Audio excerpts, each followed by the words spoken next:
Bueno, pues buenas tardes, yo soy Marta Serrano y os voy a hacer un poco la introducción al grupo de marinos.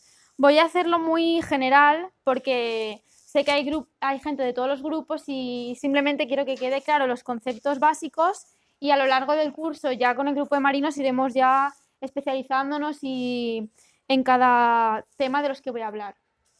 Vale, esto ya lo hemos hecho, que es el Kahoot. Bueno, animales marinos es muy genérico hablar de animales marinos. Yo en esta presentación voy a centrarme más en mamíferos marinos. Bueno, ¿qué son los mamíferos marinos? Las características generales para saber lo que es un mamífero marino sería, en primer lugar, tienen sangre caliente porque son mamíferos como nosotros y también tienen la capacidad de termorregularse. Son animales pulmonados, es decir, respiran igual que nosotros. Así que es por esto que necesitan constantemente salir a la superficie para tomar aire. Tienen pelo, que esto es lo que os he dicho antes que os lo iba a enseñar, es una característica que se ha ido perdiendo evolutivamente por tema de hidrodinamismo, pero muchos neonatos de cetáceos podemos encontrar todavía en la piel este pelo vestigial, que se podría decir. Son animales placentarios y también una vez que nacen se alimentan de la leche de la madre.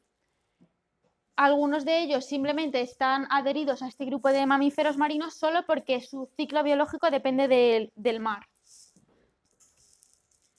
Dentro de los mamíferos marinos tenemos varios grupos de animales. En primer lugar, hablo de los cetáceos, de los cuales podemos distinguir dos tipos, los odontocetos y los misticetos. Los odontocetos, como bien dice la palabra, se caracterizan... No, voy a empezar por los misticetos. Los misticetos son lo que llamaríamos típicamente las ballenas. Ballena azul, rorcual, esto es una yubarta. Se caracterizan porque en la boca, en vez de dientes, tienen barbas, que son estas estructuras que vemos que les ayudan en la alimentación. ¿De qué forma? Pues una ballena para alimentarse abre la boca, nada y básicamente le entra en la boca todo el agua con todo lo que pilla. Luego cierra la boca y con la lengua expulsa el agua a través de las barbas y lo que queda atrapado en ellas es de lo que se alimenta. Las ballenas tienen también como característica peculiar que en el espiráculo, que es el orificio que tienen encima de la cabeza, tienen dos orificios. El espiráculo, digamos que son las narinas que se han ido trasladando evolutivamente, igual que los pelos, que es algo vestigial, se han ido trasladando a la parte más dorsal, también por cuestión más práctica, porque así cuando ascienden a la superficie para respirar no tienen que levantar toda la cabeza, simplemente levantando el dorso ya pueden tomar aire. Y las ballenas tienen dos orificios en el espiráculo. También las ballenas solemos encontrar que son animales migratorios y suelen ser solitarios. Los encontramos individuos solitarios, a excepción de las madres con las crías o grupos de madres con nodrizas o algunas hembras, pero de normal son animales que suelen tener una vida muy solitaria. Pasamos a los odontocetos. Los odontocetos, como dice el nombre, se caracterizan porque tienen dientes. Aquí lo veis, por ejemplo, en esta beluga, los dientes que tienen. En el espiráculo de los odontocetos encontramos que tienen solo un orificio, al contrario que en los misticetos. Además, tienen un órgano peculiar, que es el melón, que es esta estructura que tienen aquí encima de la cabeza, por eso tienen esta protuberancia, que no es parte del cráneo, no es algo óseo, es, digamos, un órgano que está hecho de grasa, que les ayuda a ecolocalizar, que es también una característica típica de ellos. Básicamente los odontocetos actúan como si fueran un sonar. Ellos emiten sonidos, estos sonidos chocan con estructuras, presas, estos sonidos cuando rebotan los absorben por la mandíbula inferior y esta información se traslada directamente al cerebro, entonces ellos pueden, digamos que, imaginarse la estructura que tienen delante, las presas y situarse.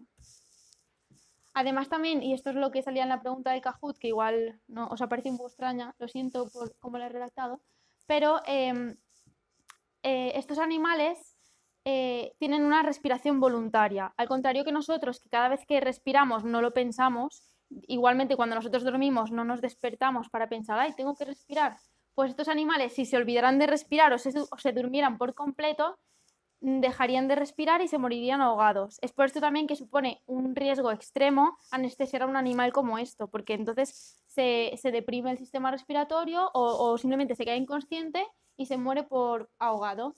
Entonces, ¿qué es lo que hacen estos animales para dormir? Porque no pueden estar tampoco eternamente despiertos. Pues lo que hacen es alternar cada hemisferio del cerebro para dormir, que también les ayuda a estar alerta, que también es un mecanismo evolutivo de defensa, y mientras un hemisferio duerme, el otro está despierto y este hemisferio despierto se encarga también de decir, mira, respira, respira. Otra característica de los odontocetos, al contrario que los misticetos, es que los solemos encontrar que van en grupo, viven en manadas, tienen incluso estructuras jerárquicas organizadas, tienen una habilidad de relacionarse increíble, incluso son capaces de identificar a cada miembro con un sonido específico de ese animal. ¿Odontoceto o misticeto? Pregunto. ¿Quién piensa que es misticeto? ¿Quién piensa que es odontoceto? Vale, sí. Es un rorcual, es el odontoceto más grande que hay. Y de hecho, si se le viera la boca, se le vería que tiene dientes, efectivamente. ¿Odontoceto, misticeto? No, pez, es un tiburón. Esto no cumple ningún requisito de los que he dicho que tenían los mamíferos marinos. No tiene sangre caliente, no tiene pulmones, por supuesto, yo nunca he visto un tiburón con un espiráculo, no tiene crías con la placenta ni les da de mamar, simplemente pone huevos de tiburón. O sea, esto es un pez. Es que no se aprecia bien, pero es de color rosa, ¿vale? Esto obviamente es un odontoceto rosa, es un delfín de río del Amazonas que se llama boto, que lo he puesto porque me llama mucho la atención que hay también delfines de color rosa. Pero todos los que veáis que tienen los ojitos pequeñitos y el morro así como muy alargado son siempre delfines de río. Y este odontoceto, misticeto, ¿qué es esto? ¿Qué es esto? ¿A alguien se le ocurre lo que puede ser?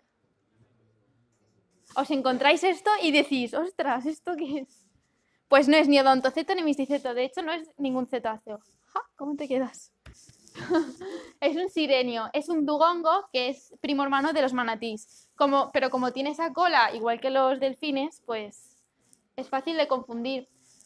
Los sirenios son otro tipo de mamífero marino y estos son los que hemos dicho que son exclusivamente herbívoros.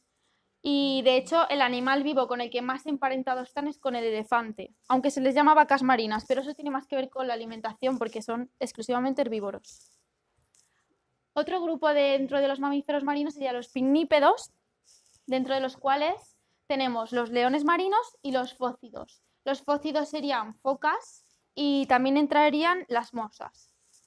Este grupo se caracteriza porque son carnívoros, tienen un estómago, son monogástricos, suelen tener un dimorfismo sexual muy notorio, como por ejemplo estos son leones marinos de Steller, que está el macho con el harén y obviamente se marca mucho el dimorfismo. Y tienen cuatro aletas bien definidas con sus articulaciones y de hecho para que podáis distinguir un fócido de un león marino os tenéis que fijar siempre en que los leones marinos tienen el pabellón auditivo externo, mientras que los fócidos simplemente tienen el orificio, además de las aletas que los leones marinos al pasar más tiempo en la tierra están más adaptadas para moverse como si fueran un tetrápodo terrestre, mientras que los fócidos, que pasan más tiempo de su ciclo vital en el agua, las tienen más escondiditas y más adaptadas para la natación. Otro tipo de mamífero marino es el oso polar y está incluido en este grupo de mamíferos marinos precisamente porque su ciclo vital depende exclusivamente del agua y de hecho tiene sus adaptaciones, como por ejemplo la adaptación al nado para alimentarse. Y por último, aquí tenemos a la nutria marina, que también parece un poco extraño que esté metida dentro de los mamíferos marinos, pero es por el mismo motivo que el oso polar, porque depende del agua para completar su ciclo, para alimentarse y para reproducirse. Visto todo el tipo de mamíferos marinos que tenemos, paso a hablar un poco de cómo está actualmente, dónde podemos encontrar estos animales. Si estamos hablando de en medio controlado, es decir, en acuarios, deberíamos de saber que actualmente en Europa está prohibido, tengo toda la legislación, por si a alguno le interesa, la tengo en la bibliografía, está totalmente prohibido tanto tener como, como importar de otros parques animales que hayan sido capturados del medio. O sea, hoy en día ya no se puede capturar del medio salvaje. Y bueno, de hecho, esto no es Europa, pero en el SeaWorld, por ejemplo, por decisión empresarial, no por legislación, han decidido que ya no van a reproducir más sus especímenes, así que a partir de ahora las orcas que hay allí pues se morirán de viejecitas y ya no habrá más. ¿Cómo manejamos estos animales en cautividad? Pues bien, la clave para poder tener estos animales en buen estado de salud es centrarnos en la medicina preventiva. ¿Por qué? Porque son animales salvajes que en su medio natural, si aparentan debilidad, si tienen alguna patología, una herida, y el resto del grupo lo nota, o bien le van a rechazar o bien se va a convertir en una presa. Así que este animal, cualquier animal enfermo que sea salvaje, va a intentar enmascararlo a toda costa. Entonces, lo que tenemos que hacer es anticiparnos a que muestre los signos clínicos, porque de normal cuando los muestra ya es demasiado tarde, y esto lo podemos hacer pues con un seguimiento diario y un control exhaustivo de todo, desde si de repente ha perdido un poquito de peso, alteraciones en el hemograma que me puede indicar que tiene una infección, cualquier cosa hay que controlarlo al milímetro, porque cuando vemos algo físicamente, un signo clínico, de normal suele ser demasiado tarde. ¿Cómo los controlamos? Es muy importante minimizar y evitar a toda costa el posible estrés que le podamos causar al animal. Para ello lo que tenemos son los entrenamientos médicos y consiste simplemente en que el animal colabora con el veterinario para que el veterinario pues le haga una exploración física, tome las muestras, y esto es posible gracias a que el animal está entrenado por entrenadores, no por veterinarios, mediante refuerzo positivo. Gracias a esto lo que conseguimos es que el animal colabore, porque el animal no sabe que tú le vas a... no tiene el concepto de que tú le vas a extraer sangre. Él solo piensa, si le doy la cola, luego me van a dar un pescadito. Así que el animal colabora. Haciendo esto conseguimos, por una parte, que el animal esté entretenido aprendiendo nuevos comportamientos, que colabore y que minimice el estrés. Hay muchos entrenamientos médicos. También esto depende mucho tanto de la especie con la que estamos tratando como del individuo, porque puedes tener 10 delfines que te dan la cola, que son súper buenos, y uno que es súper rebelde. Esto también es muy relativo, pero por poneros algún ejemplo está la extracción de sangre, que como estaba escrito en el Kahoot es de la aleta caudal.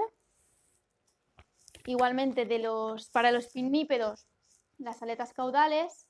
Esta es una extracción de orina y eso es una toma de muestra del espiráculo. Algunas de ellas son no invasivas y otras pues les causan un mínimo daño. También para controlar y favorecer el estado de estos animales en un parque es muy importante el enriquecimiento ambiental, porque si no les entretenemos diariamente, estos animales son muy propensos a estereotipias. También es verdad que esto depende muchísimo de la especie. No es lo mismo entretener a un león marino que a una orca que pesa 1 tonelada y que tiene un sonar en la cabeza. Obviamente la orca pues, es un animal mucho más complicado de tener en cautividad. Y ya no solo estereotipias, sino que son propensos a tener problemas sociales entre el grupo que tú has creado, porque no deja de ser un grupo que has creado tú artificialmente, y igualmente en la naturaleza ellos no se habrían juntado, porque estos animales sí que tienen sus preferencias, eligen la compañía. Entonces es muy importante tenerlos entretenidos a nivel de todo, que busquen la comida, que prueben texturas nuevas, comportamientos nuevos. Es muy importante que estén entretenidos. ¿Qué problemas podemos encontrar hablando a nivel veterinario en un acuario? Bueno, muy distintos a los que encontramos en el medio salvaje, porque, por ejemplo, la comida, que sería un foco de infección en el medio natural, aquí está congelada, les damos pescado congelado, entonces Por otra parte, también eso hay que tenerlo en cuenta para darles su suplemento de vitaminas, porque las pierden el pescado congelado, pero digamos que esa vía de entrada de patógenos suele estar desechada. Entonces, ¿qué problemas solemos encontrar con estos animales en cautividad? Sí que pueden darse infecciones, pero también depende mucho de la especie. Por ejemplo, los leones marinos son más propensos a problemas oculares o dermatitis. Los grandes cetáceos, es que yo creo que la orca la consideraría algo aparte, aparte de todo, porque como he dicho, son animales muy grandes, muy inteligentes, y la mayoría de los problemas de las orcas suelen ser comportamentales, entre ellos, con las instalaciones, estereotipias, y igual también con los delfines, que son súper jerárquicos. Y cuando, por ejemplo, juntas machos, pues eso es un problema. Entonces, los problemas en los acuarios van a ser, pues básicamente comportamentales. En vida salvaje tenemos de todo tipo. ¿Os suena esta lesión en la piel de cerdos, por ejemplo? Patognomónica, erisipela. En medio salvaje podemos encontrar de todo: enfermedades bacterianas, fúngicas, víricas, y sobre todo os quería hablar del término varamientos. Los varamientos es algo común y espero que alguien del grupo de marinos hable más en profundidad en las charlas, porque es algo importante, pero es importante porque son multifactoriales, pueden ser o bien por enfermedades, porque ha habido una tormenta eléctrica el día anterior, o muy comúnmente porque han hecho prácticas militares con sonares y eso les ha desviado de la ruta y han acabado varándose. Y tenéis que saber que es muy difícil reintroducir a un animal que ha varado. Estoy hablando del orden del 1% de probabilidades, 1 al 5%.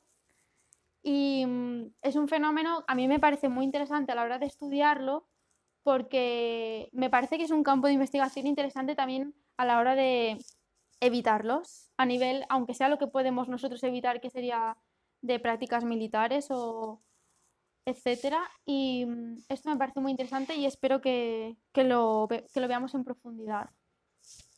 Y eso era más o menos generalmente lo que os quería contar de generalidades.